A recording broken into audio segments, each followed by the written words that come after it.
Hi again.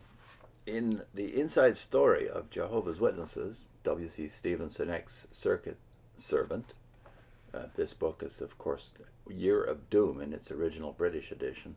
In in the chapter The Illusion of the Last Days, we're continuing with Stevenson's argument about the fact that the signs of the times keep changing in the Watchtower's chronological views. The same things that were applied to the period from 1799 to 1914, as that was the last days when Russell was alive, and continued to be for a while. Of course, that's all been moved to 1914 onwards since. Now he goes on with that analysis, specifically here dealing with Revelation and Daniel and their approach to both books in the 1950s when Stevenson's family became Jehovah's Witnesses. He says, having reviewed some of the evidence brought forward by the witnesses, which confirms them in their belief that this is the time of the end, the reader may register surprise that such flimsy, tenuous evidence could convince an intelligent person. I think it is important to realize that this generation, with its astounding technical progress, has given the ever-present prophets of doom more material for their message than any other. Many people, bewildered by the speed with which man has learned and exploited the secrets of atomic and nuclear power, have wondered if man has developed sufficient sense of responsibility to match his newly acquired knowledge. The fact that such nuclear power has often been harnessed to the fashioning of implements of mass destruction has merely served to underline their fears. The fears and phobias of such people are skillfully played upon by the witnesses, who of course can easily find scriptures to fit the present situation in which man finds himself. Man could so easily destroy himself and the whole planet, and indeed the Bible shows that if Jehovah were not to bring about Armageddon, this is exactly what man would do. Revelation chapter 11, verse 18 says that God will destroy them which destroy the earth. Now, this was a scripture that meant a lot to me back when I was 20 and studying with the witnesses. This seems unbelievably prescient of the writers of the Bible to know that that potential will one day exist. I still think that's a powerful argument about the inspiration of the Bible. Stevenson goes on, and indeed the fearful person is told that his condition is just another sign of the last days. The 20th sign listed in Make Sure of All Things reads, Men become faint out of worldwide fear.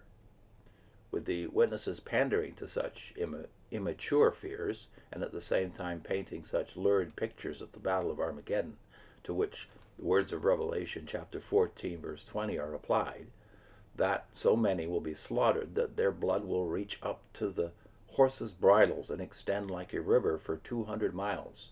It is not surprising that people become faint out of fear. But of course in Revelation that particular reference to the horses' bridles and the blood is a reference to the physical war of Armageddon, which in the book of Revelation, as elsewhere in Scripture, finds its locus in the Middle East, not what the Watchtower calls a worldwide situation. Presumably to comfort those who are in this state of fear, the witnesses have also foretold the future development of international events prior to Armageddon between the eastern and western blocks of nations. This prophecy of the future international scene is based upon the 11th chapter of the book of Daniel, which relates the conflict between what are called the King of the North and the King of the South. In the book Your Will Be Done on Earth, published in 1958, the King of the North is identified as Soviet Russia and the King of the South as the Anglo-American power. The reader would, I am sure, find a complete explanation of the witnesses' interpretation of this prophecy most tedious, and this is in any case outside the scope of this chapter. He can read the full story in the above-mentioned book.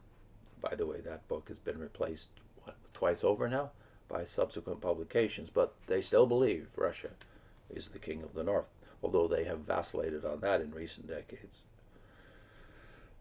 The new belief, of course, is subsequent to the Russia's so-called invasion of the Ukraine and the outbreak of that conflict some 9 years ago, was it?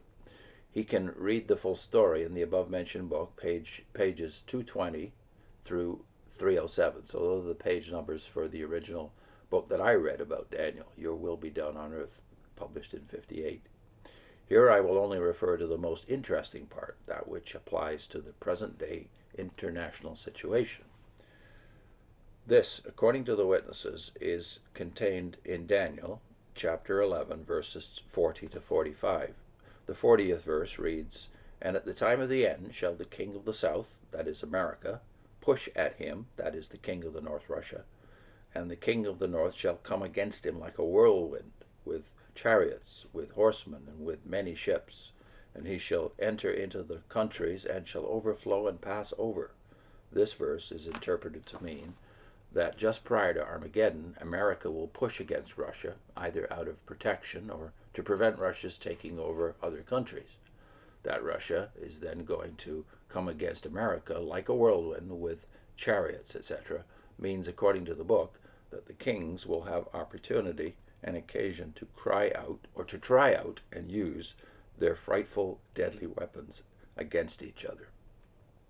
Verse 42 reads, "He shall stretch forth his hand also upon the countries, and the land of Egypt shall not escape." Well, that's pretty precise.